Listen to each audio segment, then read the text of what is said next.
തൻ്റെ സ്നേഹത്താൽ നമ്മെ വീണ്ടെടുക്കുവാനായി മനുഷ്യനായി ഭൂമിയിലേക്ക് കടന്നു വന്ന, തൻ്റെ ജീവൻ നൽകി നമ്മെ വീണ്ടെടുത്ത് നിത്യരക്ഷയുടെ അവകാശികളാക്കി തീർത്ത നമ്മുടെ രക്ഷകനും വീണ്ടെടുപ്പുകാരനുമായ യേശു കർത്താവിൻ്റെ നിസ്തുല്യമായ നാമം വാഴ്ത്തപ്പെടുമാറാകട്ടെ.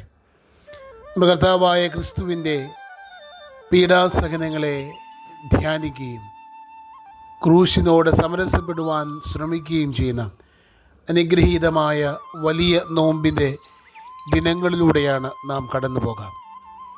ഇന്ന് വലിയ നോമ്പിലെ 31-ാമത്തെ ദിനം. ഇന്ന് നാം ഒരുമിച്ച് ധ്യാനിക്കുവാനായി തിരഞ്ഞെടുത്തിരിക്കുന്ന വിഷയം ക്രിസ്തുവിൻ്റെ സ്നേഹത്തിൽ വസിപ്പീൻ എന്നുള്ളതാണ്. അതിന് ആധാരമായി വിശുദ്ധ യോഹന്നാൻ എഴുതിയ സുവിശേഷം 15-ാം അധ്യായം അതിൻ്റെ 1 മുതൽ 10 വരെയുള്ള വാക്യങ്ങൾ. അതിൻ്റെ 10-ാമത്തെ വാക്യം: ഞാൻ എൻ്റെ പിതാവിൻ്റെ കൽപ്പനകൾ പ്രമാണിച്ച് അവൻ്റെ സ്നേഹത്തിൽ വസിക്കുന്നത് പോലെ നിങ്ങളും എൻ്റെ കൽപ്പനകൾ പ്രമാണിച്ചാൽ എൻ്റെ സ്നേഹത്തിൽ വസിക്കും. എൻ്റെ സ്നേഹത്തിൽ വസിക്കും.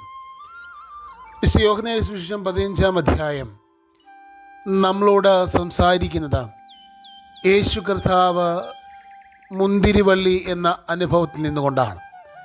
ആ ഉപമയിൽ നിന്നുകൊണ്ട് എപ്രകാരമാണ് യേശു കർത്താവിൻ്റെ ശിഷ്യരായി അല്ലെങ്കിൽ ക്രിസ്തുവിനെ അനുഗമിപ്പാൻ ആഗ്രഹിക്കുന്നവർ, ശ്രമിക്കുന്നവർ തങ്ങളുടെ ജീവിതത്തെ ക്രമീകരിക്കേണ്ടത് എന്ന് നമ്മെ ഓർമ്മിപ്പിക്കുകയാണ്.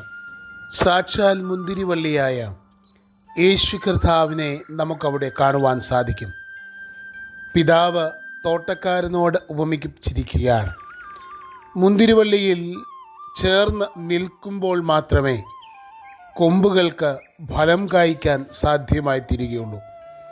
മുന്തിരിയിൽ നിന്ന്, അതിൻ്റെ തായ്തണ്ടിൽ നിന്ന് നമുക്ക് അന്യമായി നിന്നുകൊണ്ട് ഫലം പുറപ്പെടുവിക്കാൻ സാധ്യമല്ലാത്തതുപോലെ ക്രിസ്തുവിൽ നിന്ന് അന്യമായി നിന്നുകൊണ്ട് നമുക്ക് യഥാർത്ഥമായ ഈ ലോകത്തിന് അനുഗ്രഹമായ ദൈവത്തിൻ്റെ ഫലങ്ങളെ പുറപ്പെടുവിക്കാൻ സാധ്യമല്ല. അതുകൊണ്ട് മുന്തിരിവള്ളിയോട് പറ്റി നിൽക്കുമ്പോൾ അത് വലിച്ചെടുക്കുന്ന വെള്ളവും വളവും എങ്ങനെ കൊമ്പുകളിലേക്ക് എത്തുന്നുവോ അതേപോലെ ദൈവത്തിൻ്റെ യഥാർത്ഥമായ രസം നമ്മളിലേക്ക് നിറയപ്പെടുമ്പോഴാണ് ക്രിസ്തുവിനെ പോലെ ആയിത്തീരുവാൻ നമുക്ക് ഇടയായിത്തീരുക. നാം ക്രിസ്തുവിനെ പോലെ ആകുവാൻ ശ്രമിക്കുന്നവർ ആണല്ലോ. പലപ്പോഴെങ്കിലും നമ്മുടെ പാട്ടുകളിലൊക്കെ നാം അങ്ങനെ ഏറ്റുപാടാറുണ്ട്. എന്നാൽ നമ്മുടെ യഥാർത്ഥ ജീവിതത്തിൽ യേശു കർത്താവിനെ യഥാർത്ഥമായി ഉൾക്കൊള്ളുവാൻ, അവൻ്റെ ജീവിതത്തോട് ചേർന്ന് നിൽക്കുവാൻ, ഈ ലോകത്തിൽ ക്രിസ്തുവായി തീരുവാൻ നമുക്ക് സാധ്യമാകുന്നുണ്ടോ എന്നതാണ് ചോദ്യം. അപ്രകാരം ഈ ലോകത്തിൽ ക്രിസ്തുവായി തീരുവാൻ നമുക്ക് ഇടയാകുന്നിടത്താണ് നമ്മുടെ എല്ലാവരുടെയും ജീവിതം അത് അനുഗ്രഹപൂർണവും ധന്യവും ആയിത്തീരുക. യേശു ക്രിസ്തുവിൻ്റെ അതേ ഭാവം തന്നെ നമ്മളിൽ എടുത്തണിയുവാൻ, അത് മറ്റുള്ളവരിലേക്ക് പകർന്നു കൊടുക്കുവാൻ നമുക്ക് സാധ്യമാകുന്നിടത്താണ് യഥാർത്ഥമായ മുന്തിരിവള്ളിയിൽ വസിക്കുന്ന, ഫലം പുറപ്പെടുവിക്കുന്ന കൊമ്പുകളായി നമുക്ക് തീരുവാൻ തക്കവണ്ണം ഇടയായിത്തീരുക. ക്രിസ്തു അപ്രകാരം നമ്മളോട് പറയുന്നത് ഇതാണ്: ക്രിസ്തുവിനോട് ചേർന്ന് വസിക്കണം. അല്ലെങ്കിൽ കൊമ്പിനോട് ചേർന്ന് എപ്രകാരം നിൽക്കുന്നുവോ അതേപോലെ ക്രിസ്തുവിനോട് ചേർന്ന് വസിക്കുന്നിടത്ത് മാത്രമേ നമുക്ക് ക്രിസ്തു ആഗ്രഹിക്കുന്ന ഫലം പുറപ്പെടുവിക്കുവാനായി സാധ്യമായി തീരുകയുള്ളൂ. നമ്മുടെ ജീവിതത്തിൻ്റെ നിയന്ത്രണം ക്രിസ്തുവിൻ്റെ കരങ്ങളിൽ ആക്കപ്പെടുമ്പോഴാണ് നാം ക്രിസ്തുവിനുള്ളത് അല്ലെങ്കിൽ ക്രിസ്തുവിൽ നിറഞ്ഞു നിൽക്കുന്നത് നമ്മുടെ ജീവിതത്തിലൂടെ പുറപ്പെടുവിക്കുവാൻ സാധ്യമായി തീരുമ്പോഴാണ് ദൈവകൃപയോട് ചേർന്ന് ആയിത്തീരുവാൻ നമുക്കിടയായി തീരുക. നമ്മുടെ ബാഹ്യ പ്രകടനങ്ങൾ, നമ്മുടെ വാക്കുകൾ, നമ്മുടെ എല്ലാ അനുഭവങ്ങളും അത് നമ്മളുടെ തന്നെ നമ്മുടെ ഉള്ളിലെ ഇന്നർ സെൽഫിനെയാണ് പുറത്തേക്ക് നമ്മൾ എടുത്തു കാണിക്കുക. നാം എന്താണോ ഉള്ളിൽ യഥാർത്ഥമായി ആയിരിക്കുക, നമ്മുടെ ഉള്ളിൽ എന്താണോ നിറഞ്ഞിരിക്കുക, അത് തന്നെയാണ് പുറത്തേക്ക് വരിക. നമ്മുടെ വായിലൂടെ, സംസാരത്തിലൂടെ, നമ്മുടെ ഭാവ പ്രകടനങ്ങളിലൂടെ, നമ്മുടെ ചിന്താ മണ്ഡലങ്ങളിലൂടെയൊക്കെ അപ്രകാരം ആണ് എന്ന് നമുക്ക് മനസ്സിലാക്കാൻ സാധിക്കും. അതുകൊണ്ട് തന്നെ ക്രിസ്തു ചിന്തിക്കുന്നത് പോലെ ക്രിസ്തുവിൻ്റെ വചനം നമ്മുടെ ഉള്ളിൽ ആകുമ്പോൾ ക്രിസ്തുവിനെ പോലെ ആയിത്തീരുവാൻ നമുക്ക് ഇടയായിത്തീരും. ആ വളർച്ചയുടെ അനുഭവത്തിൽ നമുക്കും പങ്കുകാരായി തീരുവാൻ സാധ്യമാകും എന്നുള്ളതാണ് യാഥാർത്ഥ്യം. അപ്രകാരം ആ ഒരു വലിയ വളർച്ചയുടെ അനുഭവത്തിൽ ആയിത്തീരുമ്പോഴാണ് യേശു കർത്താവ് നമ്മെക്കുറിച്ച് ആഗ്രഹിക്കുന്നത് പോലെയുള്ള ഫലം പുറപ്പെടുവിക്കുന്നവരായി നമുക്ക് തീരുവാൻ തക്കവണ്ണം ഇടയായിത്തീരുക. അതിന് യേശു കർത്താവ് ചില കാര്യങ്ങൾ പറയുന്നുണ്ട്.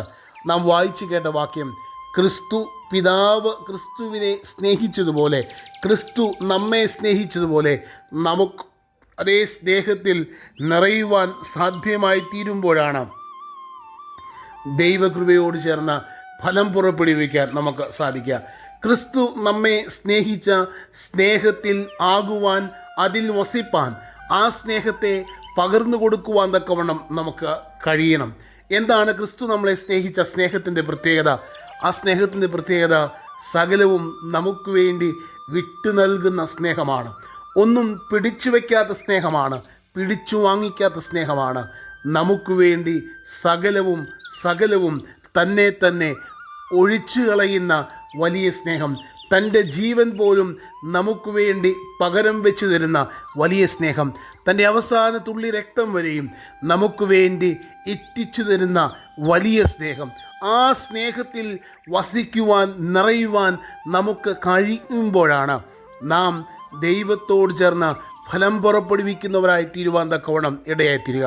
പ്രിയ ദൈവജനമേ, നാം ഒരു വലിയ നോമ്പിൻ്റെ അനുഭവങ്ങളിലൂടെ കടന്നു പോകുമ്പോൾ കേവലം ഒരു ആചാര നിവൃത്തിയായി മാത്രം നോമ്പ് മാറാതെ ക്രിസ്തുവിലോളം വളരുവാൻ നമുക്ക് സാധ്യമായി തീരണം. ക്രിസ്തുവിൻ്റെ ഭാവം നമ്മൾ നിറയുവാൻ സാധ്യമാകണം. ക്രിസ്തു സ്നേഹത്തിൽ ജീവിതത്തെ ക്രമീകരിപ്പാൻ നമുക്ക് സാധ്യമായി തീരണം. അപ്രകാരം നമ്മുടെ ജീവിതത്തെ ക്രമീകരിപ്പാൻ, ക്രിസ്തുവിനോട് ചേർന്ന് നിലനിൽക്കുവാൻ, വളരുവാൻ ഈ നോമ്പ് കാലങ്ങളിൽ നമുക്കിടയായിത്തീരട്ടെ. അത് ദൈവത്തിൻ്റെ പരിശുദ്ധാത്മാവ് നമ്മെ ശക്തീകരിക്കുമാറാകട്ടെ. ആമീൻ.